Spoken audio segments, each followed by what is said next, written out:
ભજનની આપણે અહીંયાથી શરૂઆત કરીએ એના પહેલા પરમાત્માનો નામનો આપણે એક જયકાર કરીએ.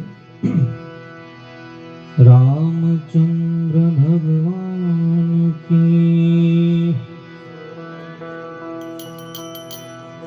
આપણે ખણોસામાં બધા જય તો બોલે છે ને, એવી વાત તો છે ને જય બોલવાની.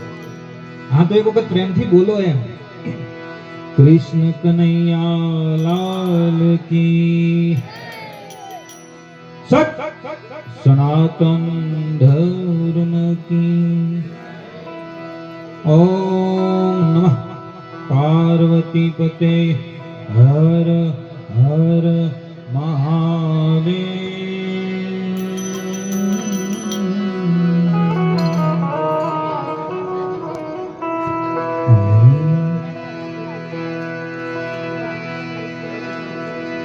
આજ રોજ ખણોસાની આ પવિત્ર ધરતી અને ગામ ખણોસાની અંદર પારેવડાના માળા જેવો પરિવાર એટલે આ ચાવડા પરિવાર. અને ચાવડા પરિવાર એ જ્યારે ઘરના મોભને યાદ કરતો હોય, અમારા બેન શ્રી રીનાબા અને એમના બાપુજીને દેવલોક પામે આજે 12 દિવસના વાણા વાઈ ગયા હોય અને સુંદર મજાનું આજ એક ભજન સંધ્યાનું શ્રદ્ધાંજલિનું જ્યારે અહીંયા આયોજન કરવામાં આવ્યું હોય એટલે સમસ્ત ખણોસાના તમામ ભજન પ્રેમીઓને, વસ્તીવાડીના મિત્રોને, આમંત્રિત સગાઓ, સંબંધીઓ, સ્નેહીજનો તમામને અમે એક ભાવભીનું આમંત્રણ આપીએ છીએ. હજુ આજે દૂર દૂર બેઠા છે ને, થોડાક નજીક આવી જાવ તો મજા આવે. હા, આ થોડાક નજીક તમે આવી જાવ ને, અમારા હામાં આવી જાવ બહુ સારું, કારણ કે આ સુરતાનો વિષય છે. પણ ટૂંકમાં આજે એક બાપની પાછળ જ્યારે ભજન કરવું છે,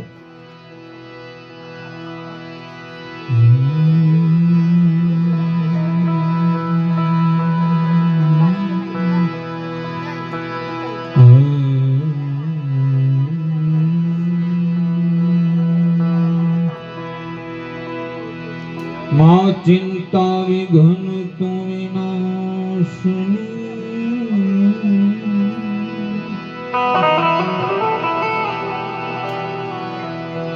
માડી કમલા સુની શકું,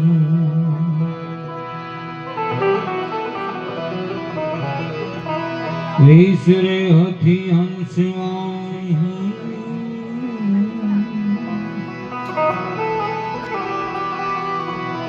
મનમાં તો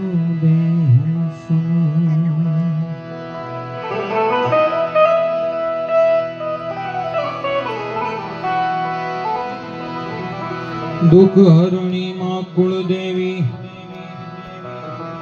કાલી કાકરો ને સહ,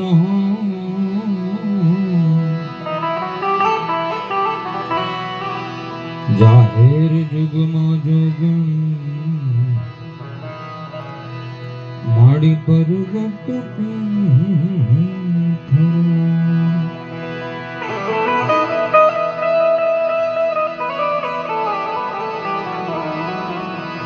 જાહેર જુગમાં તમે જો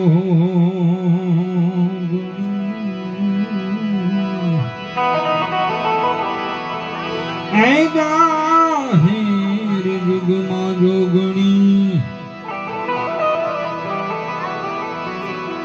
માડી પરગટ નમામિ સમીશાહિ નિર્વાણ રૂપમ, વિભું વ્યાપકં બ્રહ્મવેદ સ્વરૂપમ,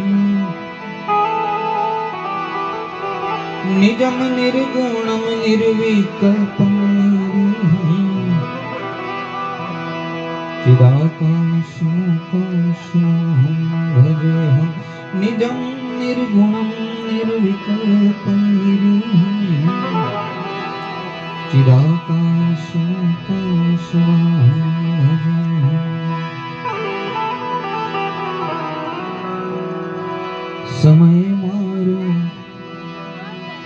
સાંભળજે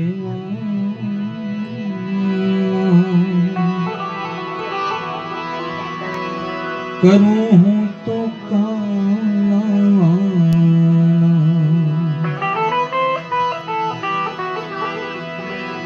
સમય મારો સાંભળજે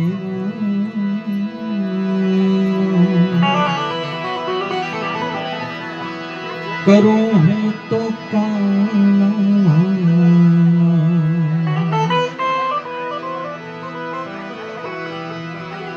અંતે સમય મારો આવશે જ્યારે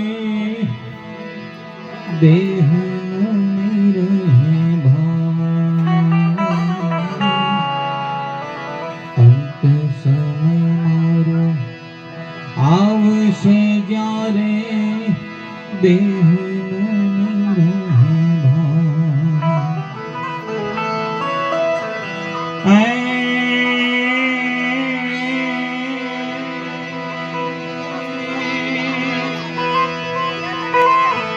એવે સમય મુખે ભક્તિ દેજો એવે સમય મુખે ભક્તિ દેજો અને દેજો ભક્તિ નાઈ ગાન સમય મારો સાંભળજે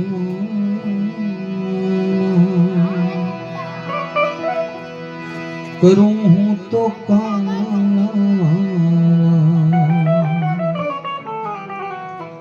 મૂછો મરડતા મહીપતિ અને ગજબ હતાઈ ગંભીર. અનેક વીરવાર પુરુષોએ આ જગતની અંદર જન્મ લીધો છે. અનેક શક્તિશાળી પુરુષોએ આ જગતની અંદર જન્મ લીધો છે. પણ બાવળામાં ગમે એટલું બળ હોય, તિજોરીમાં ગમે એટલા રૂપિયા પડ્યા હોય, કે માણસની અંદર ગમે એટલી બુદ્ધિમતા હોય, समय समय बलवान है. समय समय बलवान है, नहीं पुरुष बलवान. काबे अर्जुन लूटियो ओही धनुष वही बाण.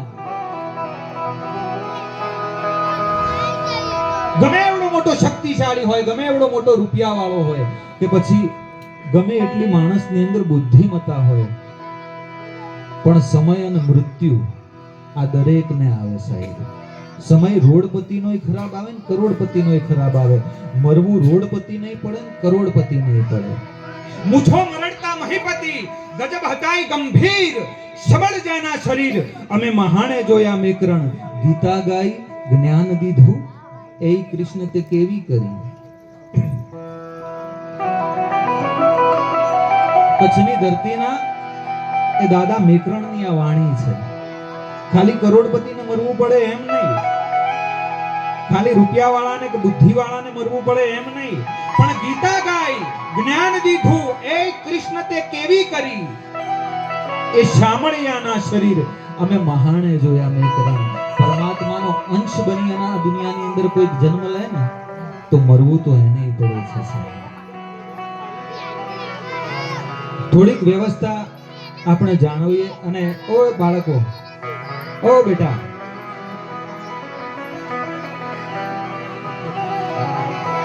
હા એમને થોડાક શાંત કરજો અને જેમ બને એમ સુરતા અમારી સામે રાખજો.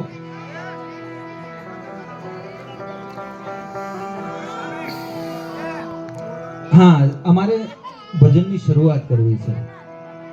કબીર સાહેબ છે ને એ ચાદર બહુ હારી વણતા. એટલે કોઈ કે કબીર સાહેબ ને એમ કીધેલું તમે બહુ હારી ચાદર વણો છો. ચાદર અમે ઘણી જગ્યાએથી લઈએ છીએ, ઘણી અમે ચાદર ઓઢી છે, પણ આપણી ચાદરમાં મજા કંઈક ઓર હોય છે. અને ત્યારે કબીર સાહેબે એમ કહેલું કે દરેક ચાદર જે છે મારી ચાદરમાં મજા એટલા માટે આવે છે કે દરેક ચાદર જે છે ને એ જાણે રામ માટે બનાવતો હોય એ રીતે બનાવું છું. એમ આજે તમે બધા બેઠા ને અમારા ભગવાન છો. એક શિક્ષક હારો શિક્ષક તો જ બની શકે જો બાળક એની માટે ભગવાન બની જાય. એક ડોક્ટર સારો ડોક્ટર તો જ બની શકે જો દર્દી એની માટે ભગવાન બની જાય. અને એક કલાકાર સારો કલાકાર તો જ થઈ શકે જો શ્રોતાઓ એના ભગવાન બની જાય. એટલે બે હાથ જોડી અને અમારી વિનંતી છે કે જેમ બને એમ અને આ બહુ સારું કામ કર્યું કે તમે બધા હામે હામાં આવી ગયા, કારણ કે મજા આમ જ આવે.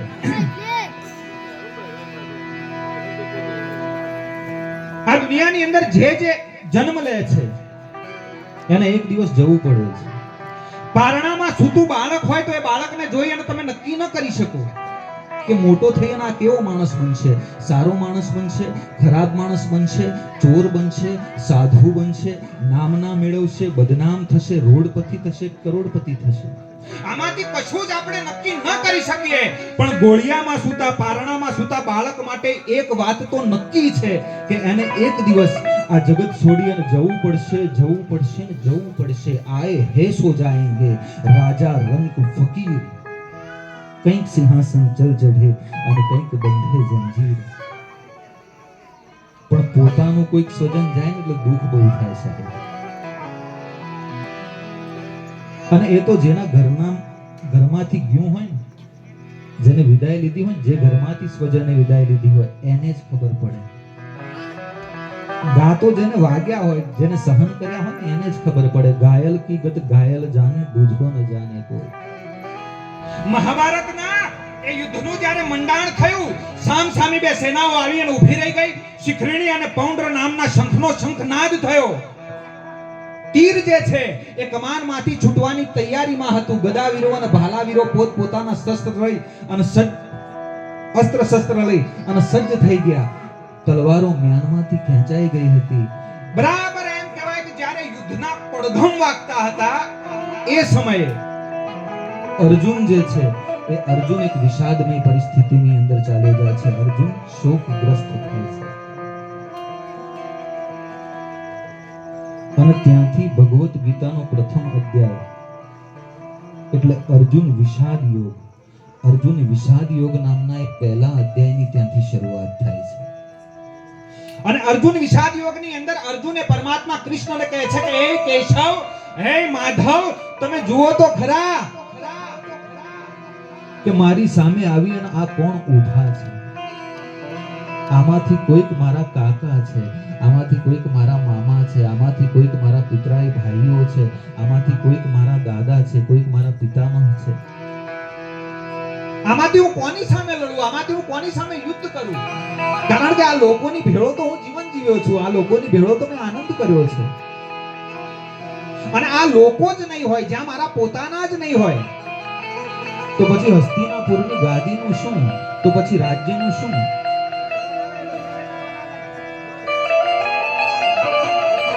અર્જુન વિષાદ યોગની અંદર અર્જુન પ્રશ્ન કરે છે. અને ત્યાર પછી જ્યારે ભગવાન કૃષ્ણ અર્જુનને સમજાવવાની શરૂઆત કરે, ત્યાંથી ભગવત ગીતાનો બીજો અધ્યાય એટલે સાંખ્ય યોગ, અને એ સાંખ્ય યોગની ત્યાંથી શરૂઆત થાય છે. અને સાંખ્ય યોગની અંદર ભગવાન કૃષ્ણ અર્જુનને કહે છે કે અર્જુન, તું એમ કહે છે કે તારા પોતાના છે તો પછી તારા હામે કેમ ઊભા છે? બે વસ્તુ બની શકે. જે પોતાના હોય ને એ કોઈ દિવસ હામા ના હોય, અને જે હામા હોય ને કોઈ દિવસ પોતાના ના હોય. અને અર્જુન, એક વાત એવી છે કે હું જાણું છું અને તું નથી જાણતો. નહન્ય તે હન્ય માને શરીર. શરીરના મરવાથી કોઈ મરતું નથી.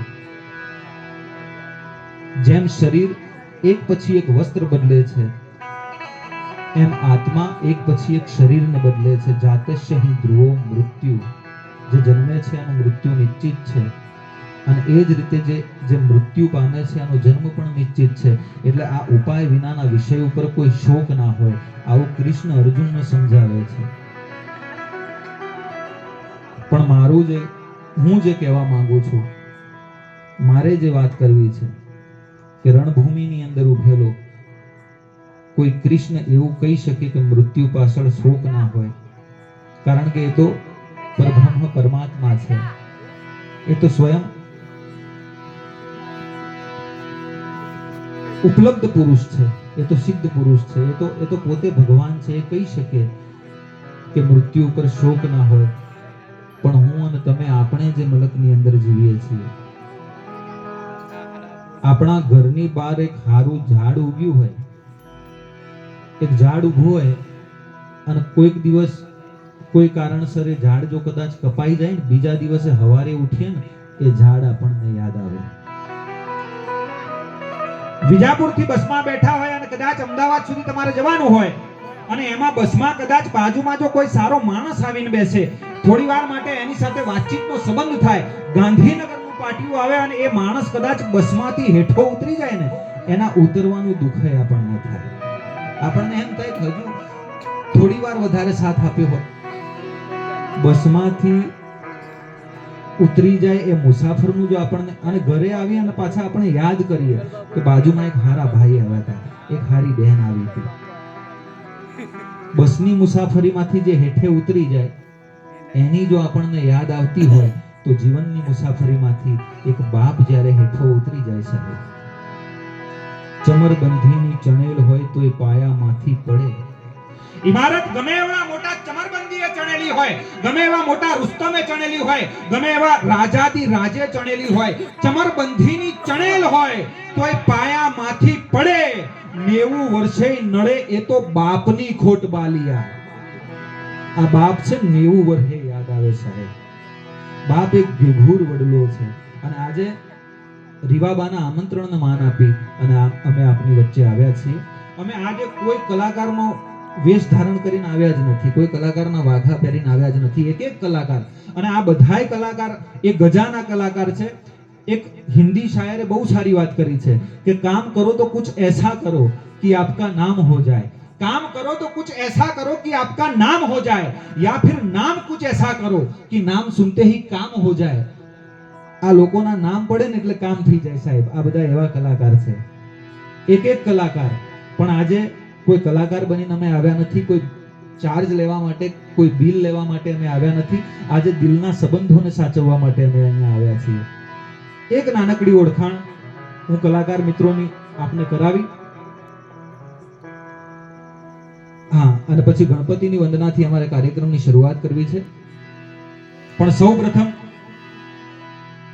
હું આપને પરિચિત કરાવું. અમારા ભજનના આરાધક ભાઈ શ્રી યોગેશપુરી બાપુ, ખૂબ સારા ભજનના આરાધક. ઉત્તર ગુજરાતની અંદર જેનું બહુ સારું એવું નામ છે સાહેબ, લોક લાડીલા કલાકાર, અને જેને ગામડે ગામડે જઈ પોતાની કલા પીરસી અને પોતાની એક લોક ચાહના ઊભી કરી છે એવા યોગેશપુરી. બીજા અમારા ભજનના આરાધક એટલે ભાઈ શ્રી ભાગ્યેશભાઈ નાયક. વિજાપુરનું એક બહુ સારું નામ જેને કહી શકાય. વિજાપુરના બહુ સારા આખા ગુજરાતના બહુ હારા અને મોટા આર્ટિસ્ટોની સાથે મળી અને જે પોતે પરફોર્મ કરે છે, જિગ્નેશભાઈ કવિરાજ હોય, કોઈ પણ બહુ મોટા કલાકારોની સાથે બેહવા વાળો માણસ છે. પણ આજે એ આ રીવાબાના આમંત્રણને માન આપી અને અહીંયા આવ્યા છીએ. અમારા બેન્જો ઉસ્તાદ ભાઈ શ્રી દીપકભાઈ, અમારા તબલા ઉસ્તાદ ભાઈ શ્રી અનિલભાઈ, અને બીજા મહેશસિંહ બાપુ એ પણ પધારવાના છે. મારી જો ઓળખાણ આપું તો પ્રતિક ચૌહાણ મારું નામ છે. અને અમારા અવાજને જે શણગારીને તમારા સુધી પહોંચાડે છે એવું અંબિકા સાઉન્ડ, મંજીરાના માણીગર અમારા કુલદીપભાઈ. ટૂંકમાં આ બધાય કલાકાર અમે આપણે બધાએ ભેળા મળી અને બાપુજીની પાછળ એક કાલાવાલા કરવા છે, હરિનામ સ્મરણ કરવું છે. અને આ જે જીવ છે, પરમાત્મા આ જીવને સદગતિ આપે, પરમાત્મા આ જીવને પોતાના ચરણોની અંદર સ્થાન આપે. બસ એટલી જ પ્રાર્થના, અને એના માટે થઈ અને આપણે આખું આ ભજન કરવું છે. અત્યારે સમય એવો છે કે માણસને પેરાસિટામોલ ગોળી ઉપર જેટલો ભરોસો છે ને એટલો ભજન ઉપર નથી. માથાની કે તાવની ગોળી ઉપર જેટલો ભરોસો છે ને એટલો ભજન ઉપર નથી. કારણ કે એ તો લ્યો એટલે ઉતરી જ જાય. ઘણાને એમ હોય કે આ બધું ભજન કરીએ, પ્રાર્થનાઓ કરીએ, પરમાત્મા સાંભળે કે ના સાંભળે, અમુક એવું કહેતા હોય. પણ એની માટે સંત કબીર કહે છે કે ચીટીઓ કે પાँव में अगर गुगर बजती है, ચીટી કહેતા કીડી થાય.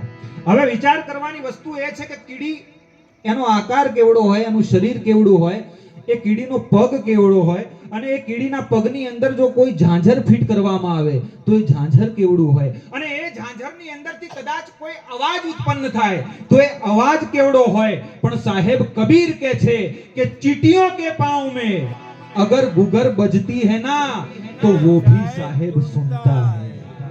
પરમાત્મા એ સાંભળે છે સાહેબ. અને આજ આટલા બધાએ મળી અને આપણે ભજન કરીએ એટલે પરમાત્મા સાંભળે અને સાંભળે.